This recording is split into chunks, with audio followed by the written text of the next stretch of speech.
Okay, guys, look at my, we're gonna do Anaconda Choke, okay? Very popular triangle, arm triangle as well. Watch here, I'm doing a triangle with my arms, okay? That's typically what it is.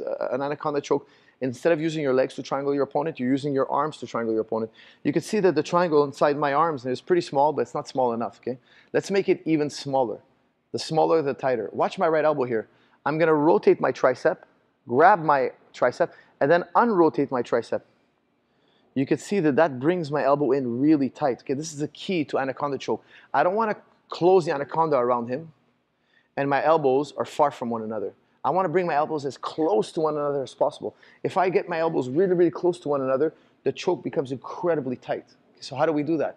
Well, we lock our arms, but when we lock our arms, we reach for the back of the tricep. We rotate our left arm and reach for the back. That way, when we unroll our arm, especially if we're wearing a rash guard, it's going to be real tight. Okay, it's going to pull my arm in even deeper. You can see that that elbow is going to go in even deeper. Now we have a nice tight triangle.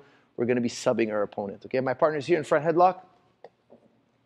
I have the chin. I have my shoulder behind his head. I have the tricep. I have my ear on his shoulder blade. Okay, we talked about front headlock. Now look, I shoot into Anaconda. When I shoot into Anaconda, I grab the back of my tricep. Okay, I grab the back of my tricep. When I grab the back of my tricep, I unroll and lock that anaconda in. Very important, I want my head as close to my hands as possible. I don't want my head up here and my hands down there. Okay, this is very, very bad. You need a crazy amount of reach to make this work. Okay, front headlock. My head slides down towards the armpit. My head slides down towards the armpit. I lock my anaconda. When I grab that anaconda, I grab the back of the tricep. I lock my hands in tight.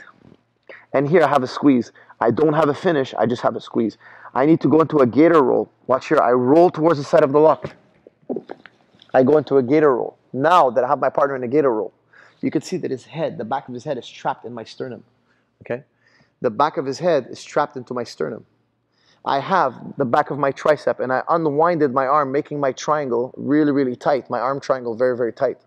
My face is as close to my hands as possible. Okay, I want my face close to my hands as possible. Here, I bridge on my toes. This is the key to making the anaconda work. A lot of people here squeeze with their hands, arms. In my opinion, this is wrong. Okay? You need to bridge on your toes. You need your hips in. I need to push my hips in. Okay? My hips are touching the ground, but the weight is all in my toes. I'm bridging like this. You're going to see that when I bridge like this, I'm not using my arms so much. I'm using my hips. This is very sustainable for me. Okay? So I'm here like this. I'm bridging. And I'm squeezing just a little bit, and I'm bridging Neil's neck into my right forearm. If I can capture his leg, can I have your leg?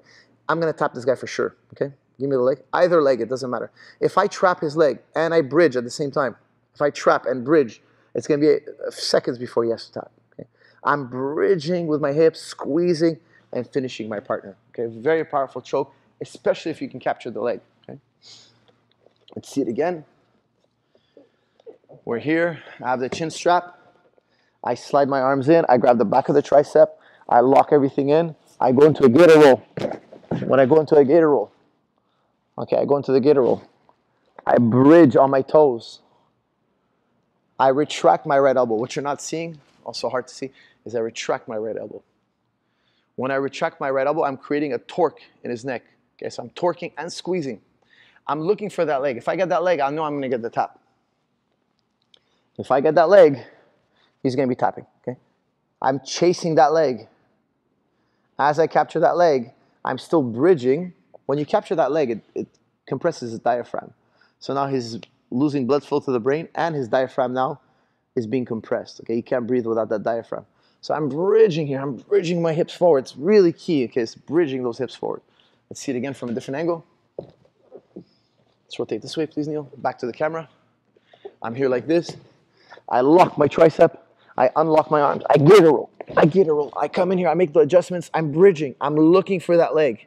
I'm bridging, and tapping my partner out. Okay. Guys, that's the basics of the Anaconda Choke.